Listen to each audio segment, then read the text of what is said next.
So we are working on the back side here of our garden.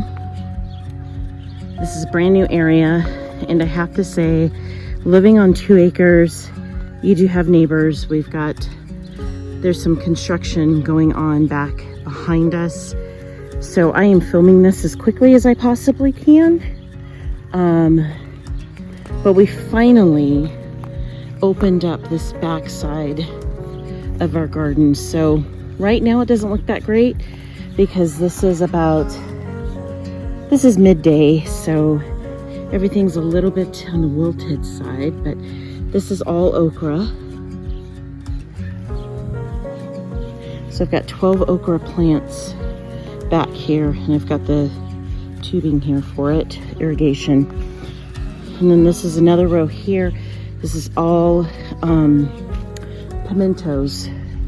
So I'm gonna harvest some of these pimentos, and then I've got some more cucumbers that I had to take out, plant again. I had cucumbers in a different area that was over here on this side of the garden, but that's a different area. But we're gonna start here with the zucchini, and I'm just gonna go ahead and take you with me as I harvest.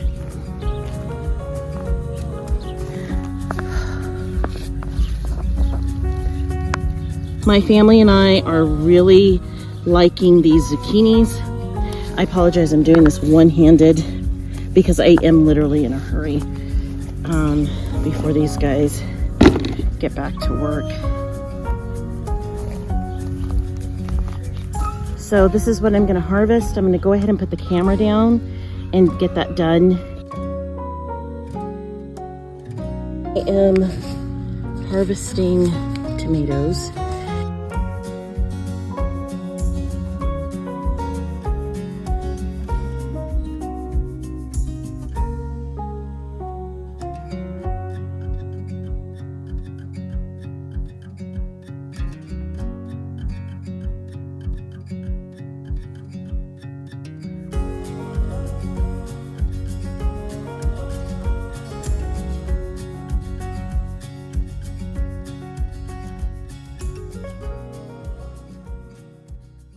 So we'll come back inside, and I'll show you what I have harvested.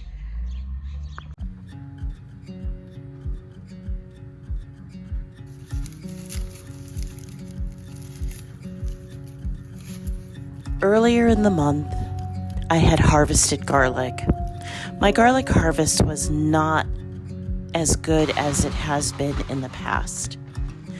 I'm thinking that it wasn't that good because I had saved seed and replanted from the previous year. Unfortunately, my garlic bulbs were really small this year and just kind of piddly. So I had to buy in organic garlic from As Your Standard. And as you can see here, I am peeling the garlic simply just by smashing it with the back of a knife and peeling it. There's so many different ways to preserve garlic. This is just one of many ways to preserve it. And that is simply by peeling the garlic and putting it in a mason jar and filling it up with good organic olive oil. I keep that in the refrigerator, and anytime I need to use garlic in my cooking, I can simply pull that out and use it right there. Now, by far, the simplest way to store garlic is just by letting it dry. But some of the ways that you can save your garlic is by fermenting it, like you're seeing here. I use 1 tablespoon of salt, non-chlorinated water, fill up 1 pint, let it sit for 7 days. 7 days on my counter, and then all I have to do is put a cap on it and put it in the refrigerator, And again, it's good to go. I like fermenting foods because it adds that good old lactobacillus, which is good for gut health. That's really important all year long, but especially during the winter months. The other thing that we're doing here on our homestead is we are preserving our cheeses and we're making pickles. This particular day, I was making my own homemade recipe of pickles. My family really likes these pickles. They stay pretty crunchy. And it's nice to say that everything that's in that jar, even the seasonings, they're all from our homestead. Here I'm making jardinara. Jardinara is basically a pickled cauliflower, usually with peppers, but I didn't have enough peppers on this particular day to make it the proper way. But that's not the story on this day.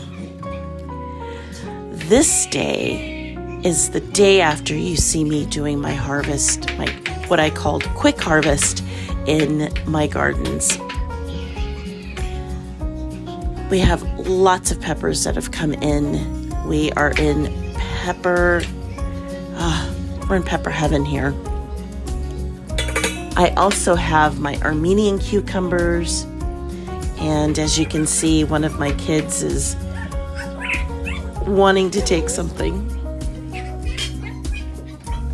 So if you guys have never had fermented salsa, I would say that you are definitely missing out. And that's what I'm going to be doing tonight, is fermenting at least enough salsa to land here in this half-gallon size jar. This is going to be kept in the refrigerator, but in the meantime, I'm gonna load this up and then set this out on my counter. I'm gonna take you with me so that you can see how I ferment salsa. Fermented salsa is absolutely good. Again, it's that lactobacillus that you want to add to your gut health. I like to use these glass weights to keep all of the food below the water line. When you keep the food below the water line, that's where the fermentation action is happening. Isn't that just beautiful?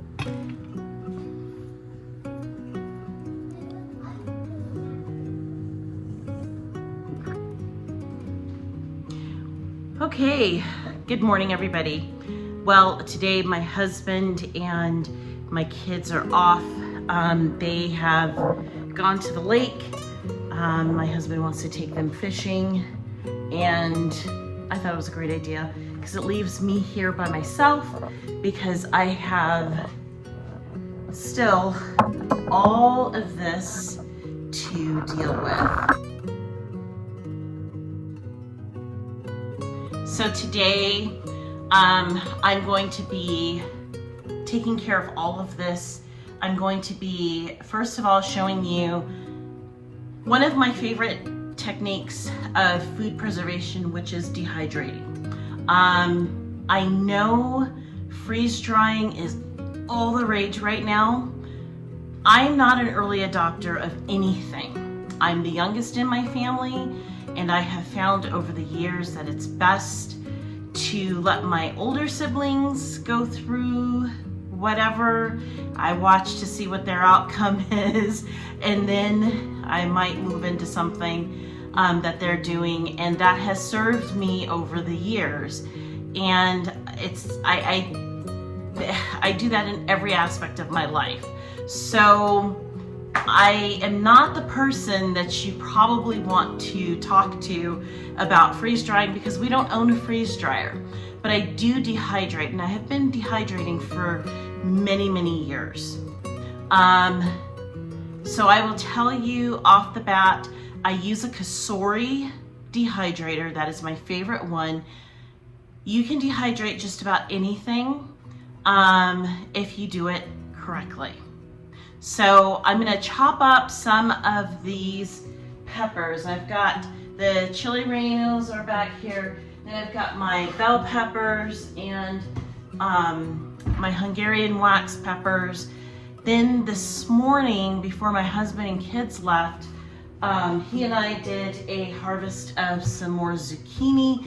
So I'm gonna be taking care of that. We have so much zucchini right now. Our zucchini plants have kicked into gear, so to speak, and they are producing nice sized fruits right now. So I'm gonna be freezing these because zucchini bread, my kids absolutely love zucchini bread, and so during the winter months and in the fall, can't get enough of that.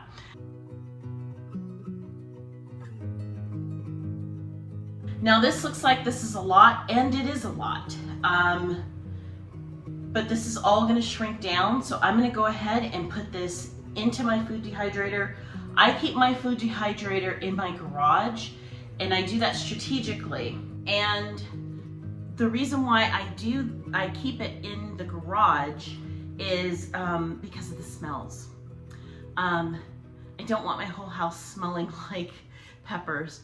Although that's not a bad thing, peppers are so good. But I will give you a pro tip when you are dehydrating. Try to dehydrate like things. So for example, I'm doing all peppers today. I'm doing as many peppers as I possibly can. When I do the ginger, when I decide to dehydrate the ginger, which will probably be tomorrow, it will be with other crops that will taste similar to ginger, or I might just do the ginger all by itself. But you want things that are going to kind of have a similar taste profile together. Otherwise, things might get a little wonky.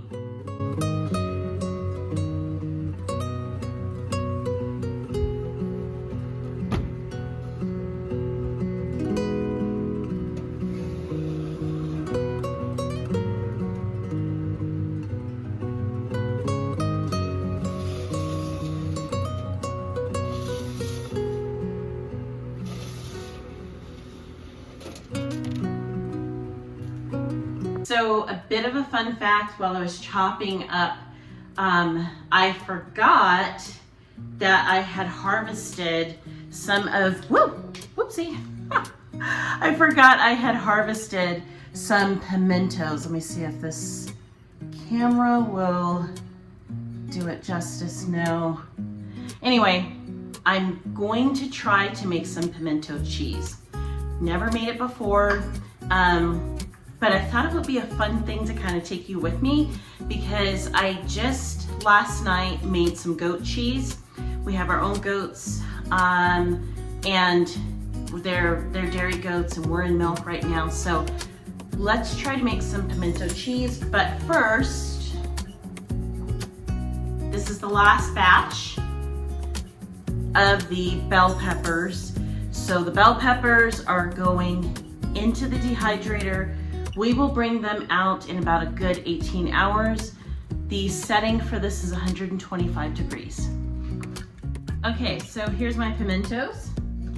The recipe calls for 2 tablespoons of mayonnaise. You're gonna call me a wimp, but, and maybe I am, maybe I should own it. I should hang my head in shame, but I do have some store-bought cheese.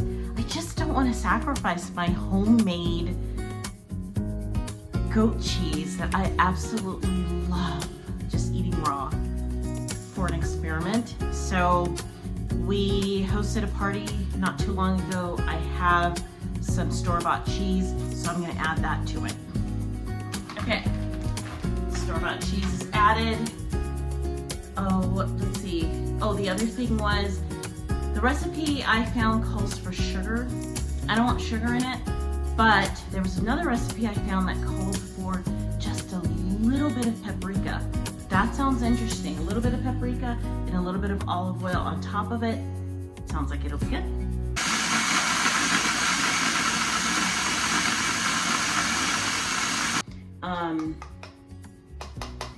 This is absolutely delightful. I can't wait to put this on some homemade crackers.